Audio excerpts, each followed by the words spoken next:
आवश्यकता आपको कुछ करने को मजबूर करती। संसार में यदि मृत्यु न होती तो हम अमृत की खोज न करते। दुख न होता तो सुख की ओर न भागे। सुख पसंद है, दुख पसंद नहीं है। जीवन पसंद है, मृत्यु पसंद नहीं। और जीवन का हम जीवित हैं ये पता कब चला? जब देह था और होश था। चेतनता न होती तो हमें जीवन का पता ही न चलता, तो मृत्यु का भय भी न लगता। इसीलिए भर्तृहरि शतक में लिखा है, काये कृतांता भयम। काया में मृत्यु का भय है, काया न होती तो भय न होता। और मन होता है तो कोई न कोई सुख दुख होते हैं। इसलिए जागृत में भी सुख दुख है और स्वप्न में भी है। गहरी नींद में मन खो गया तो हमें कोई चाह नहीं रहती, तो हम साधना क्यों करते हैं? या तो हम सत्य को जानने के लिए या सुखानुभव के लिए। तो सुखानुभव की भी प्रक्रियाएं हैं, उसमें प्रेम, प्रधानता, भक्ति। जब भी हमें जिस चीज से प्रीति होती है उस समय हमें उससे सुख मिलता है। यहाँ तक एक बच्चे को आप गोद लेते हैं, सुख मिलता है। जब उसी से आप नाराज होते हैं, किसी बात से चिढ़े होते हैं, तो गोद में नहीं लेते, फेंक देते।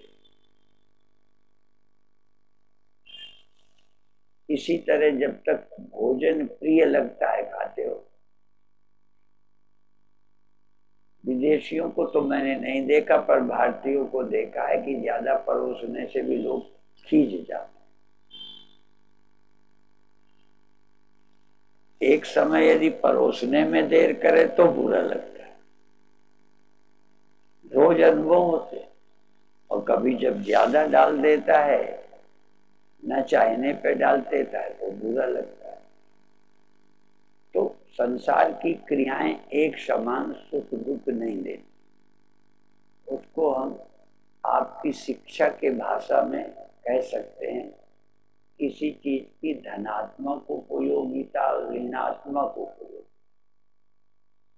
ऋणात्मक और धनात्मक कुछ समय तक वो अच्छा लगता है, मिल रहा है, प्लस हो रहा है, और कुछ देर बाद वही माने।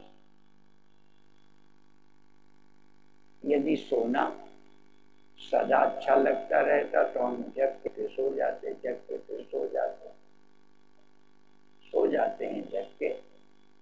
पर एक समय आता है कि आप नहीं सोते, क्योंकि अब सोना अच्छा नहीं लगता, अब जगना अच्छा लगता।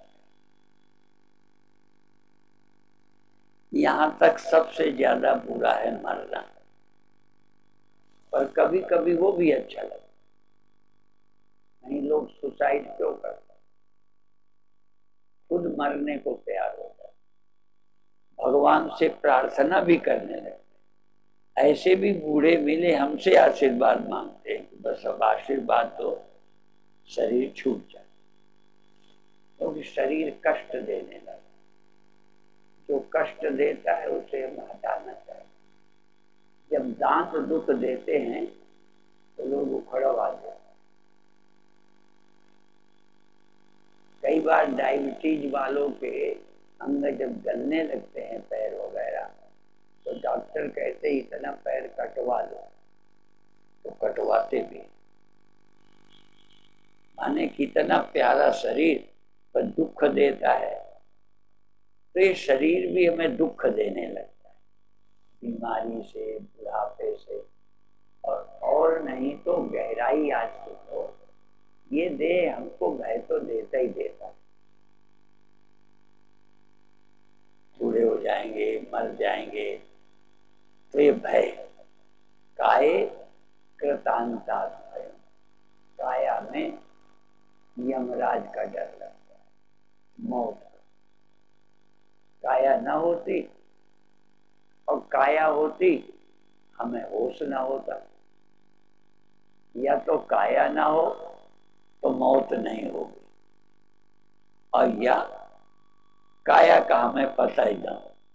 जैसे गहरी नींद में और कामा में।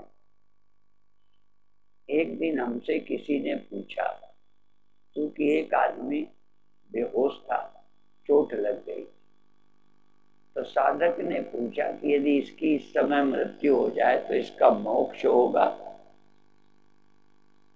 कि जन्म हो? क्योंकि ये है मरते समय क्या स्मरण करता है, वो तो बेहोश है। अब मृत्यु छूट हो जाएगी, कोई भगवान का स्मरण नहीं करेगा, कोई स्त्री का भी अब नहीं करेगा, तो इसका क्या होगा?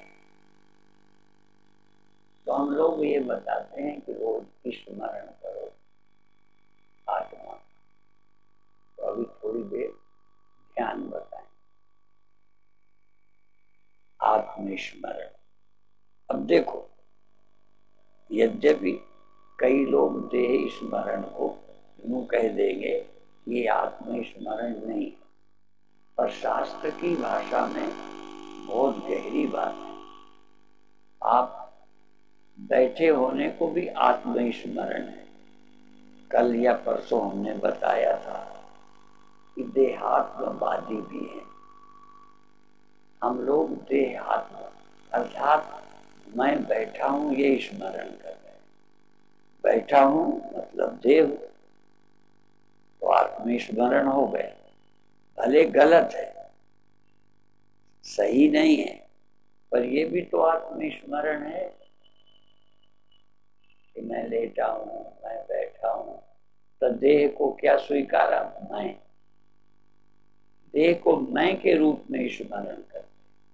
तो मुख्य बात क्या है, साधना क्या है कि देह का स्मरण मैं रूप से ना हो, देह का भान हो। पर जैसे आप मेरी याद करो, घर में भी बैठ के चलो, जब कार्यक्रम पूरा होगा या आगे पीछे कभी मेरी याद करोगे तो कैसा लगेगा?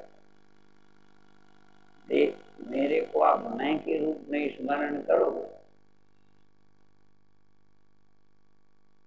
कितना प्यार हो, कितनी श्रद्धा हो, आप मुझे मैं की तरह स्मरण नहीं करेंगे। यह के रूप में Swami ji, Swami ji, third person, second person. और बैठा हूं फर्स्ट पर्सन, अर्थात बैठा हूं, देह को क्या मान लिया? मैं। स्वामी जी को कभी मैं माना? हमेशा स्वामी जी को ये स्वामी जी, वो स्वामी जी, ऐसे स्वामी। स्वामी जी को मैं कभी नहीं समझा, धोखे में। अब देह को सदा मैं समझ। देह को कभी सोचा कि ये बैठा है? जैसे स्वामी जी बैठे हैं, स्वामी जी को समझो, स्वामी जी बैठे हैं, स्वामी जी बोल रहे हैं। आपको लगता है कि मैं बोल रहा हूं? आपको नहीं लगता, आपको लगता है स्वामी जी बोल रहे। पर जब इससे बोलते हो तो क्या सोचते हो? तब तो नहीं लगता कि ये बोल रहा है, ये जबान बोल रही है, ये देह बैठा है। माने देह को कभी यह नहीं समझा और स्वामी जी को कभी मैं नहीं समझा। ऐसे ही और तो और सबसे आखिरी बात क्या है, भगवान को कभी स्वप्न में भी मैं नहीं समझा।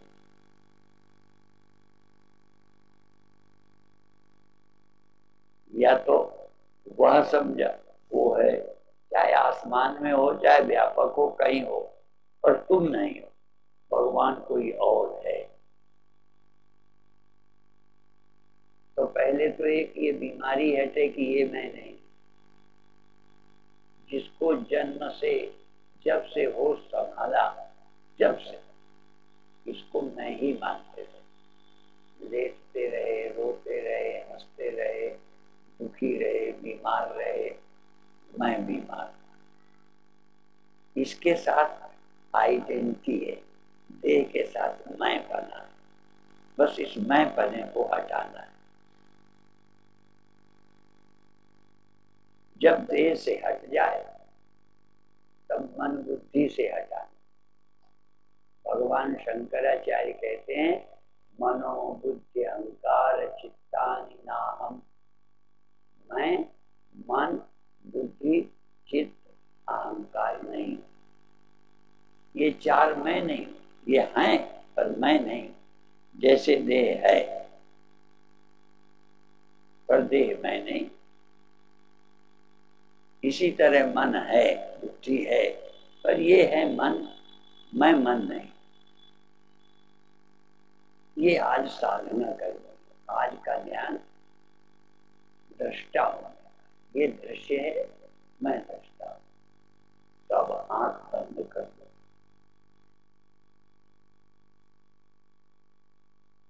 आंख बंद करके थोड़ा सा श्वास अनुभव करो, शरीर को बैठा अनुभव करो, शरीर के दृष्टा हो जाओ कि शरीर बैठा है, और सब अंगों का ख्याल करो। नहीं है ये सोच तो मन बुद्धि में, इसी मन बुद्धि में सोच आनी चाहिए कि मैं साक्षी हूं। ये जगना जिसके रहते, स्वप्न जिसके रहते, गहरी नींद जिसके रहते होती है, वह चैतन्य, जिसको अपनी चैतन्यता की भी कल्पना नहीं, मेरा स्वरूप चेतन है, जिसमें चेतन होने का भी ख्याल नहीं, इसलिए मैं कैसा हूं चेतन, अहम निर्विकल्पो निराकार रूपो, मैं निर्विकल्प हूं, मैं हूं तो चेतन, पर मुझ में इतना भी ख्याल नहीं है कि मैं चेतन, मुझ में इतना ही भी ख्याल नहीं है कि मैं व्यापक हूं, मुझ में इतना भी सोच नहीं है कि मैं कभी नहीं सोता। चेतन निर्विकल्प है, कोई कल्पना नहीं। इस मन बुद्धि में कल्पना है कि मैं देह हूं, इस मन बुद्धि में ख्याल आया कि मैं देह का दृष्टा हूं, इस बुद्धि में ही ख्याल आया कि दृष्टा हूं, ये मैं जागृत में सोच पाता हूं, गहरी नींद में तो ये भी नहीं सोच सकता। तो गहरी नींद में कैसे सोचूं? सोचने का काम बुद्धि का है, बुद्धि सो गई, इसलिए मैं निर्विकल्प हूं, ये इसी बुद्धि से सोचना है, इसी में बीमारी है, इसी को इंजेक्शन लगाना है, इसी ने भ्रम पैदा किया है कि मैं देव हूं, इसी बुद्धि का भ्रम हटाना है कि तेरा स्वरूप सत है, चित है, आनंद है, तेरा स्वरूप, इस बुद्धि का, इस जीव का, इस चिदाभास का स्वरूप चेतन है, साक्षी है, अविनाशी है, अव्यय है, अविकारी है, न जायते मृते वा कदाचिन नायं भूत्वा भविता वा न भूयात्, अजो नित्यः शाश्वतो यं पुराणो न हन्यते हन्यमाने शरीरे, नैनं छिन्दन्ति शस्त्राणि नैनं दहति पावकः, न चैनं क्लेदयन्त्यापो न शोषयति मारुतः। इस स्वरूपात्मा को कोई जला नहीं सकता, देह को जला सकता, इस मन को कोई दुखी कर सकता है, मेरे को कोई दुखी भी नहीं कर सकता, क्योंकि मैं मन नहीं हूं, मैं देह नहीं हूं, इसलिए जला नहीं सकता, मार नहीं सकता, मैं मन नहीं हूं, इसलिए मुझे कोई दुखी नहीं कर सकता, ये तो मन ही हो जाता है दुखी। और मैं बुद्धि नहीं हूं, इसलिए मुझे कोई सुला नहीं सकता, जगा नहीं सकता, ये जगा सकता है, सुला सकता है बुद्धि को। डॉक्टर लोग इंजेक्शन देकर इसको, मन को ही बेहोश करते, बुद्धि को ही बेखबर करते, पर अभी इसी बुद्धि के द्वारा हमको थोड़ी साधना करनी, इन्हीं के सहारे आगे बढ़ना है, फिर छोड़ देंगे बुद्धि को। इसलिए सावधान लेकर इस बुद्धि को जगाए रखो, होश को जगाए रखो। ये प्रयत्न है, ये करना पड़ेगा। स्वरूप को नहीं जगाना, इस बुद्धि को जगाए रखना, इस बुद्धि को सावधान करना, होश को होश से जगाना। ये होश को जगाए रखो। मैं जग रहा हूं, मैं जग रहा हूं, मैं जग रहा हूं, मैं होश में हूं। श्वास जब आई, आते समय अपने आप से पूछ लो, श्वास आई तो तुम होश में थे? श्वास जब लौटी तब तुम होश में थे? ये टाइम है, आपको समय बता रहे। आते समय श्वास के अपने अंदर से ही आप पूछ लो, स्वयं प्रश्न करो अपने से, सावधानी का, कि जब श्वास आ गई तब तुम जग रहे थे, तुम सजग थे, तुम एकाग्र थे, तुम प्रसन्न थे। प्रसन्नता से श्वास आई तो तीन चीजें याद रखना, मैं प्रसन्न हूं, सजग हूं, एकाग्र। श्वास के आते में ये तीन सूत्र हैं। प्रसन्न हूं, हैप्पीनेस, अवेयरनेस।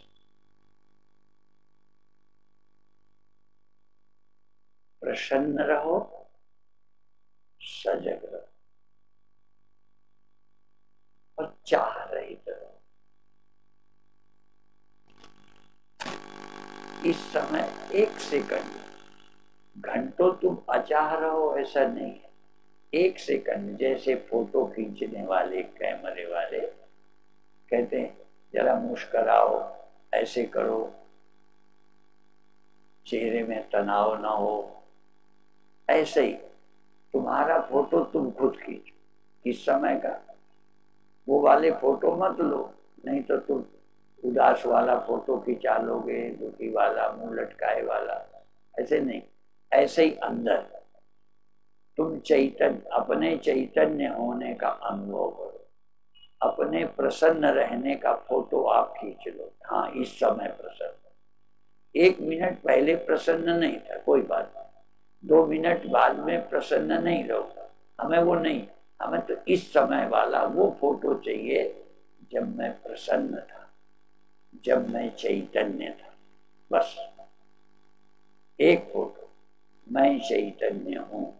ईमानदारी से, बेईमानी नहीं करना, सच्चे सजगता पूर्वक एक अपना फोटो लो, अपना फोटो आप बना लो ईमानदारी से कि सचमुच इस बार जब श्वास आई तो मैं जाग रहा था। ईमान, झूठी नहीं, बेईमानी मत कर। श्वास आई तो मैं जाग रहा था, मैं चेतन था। और दूसरी बात, मैं चाह रही था।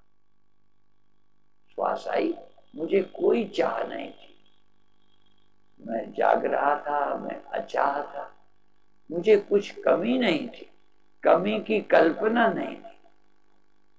भूल जाओ कि मैं पापी हूं, भूल जाओ कि मैं ठीक नहीं हूं, भूल जाओ कि मैं अज्ञानी हूं, भूल जाओ कि सैकड़ों कमियां हैं, भूलो तो।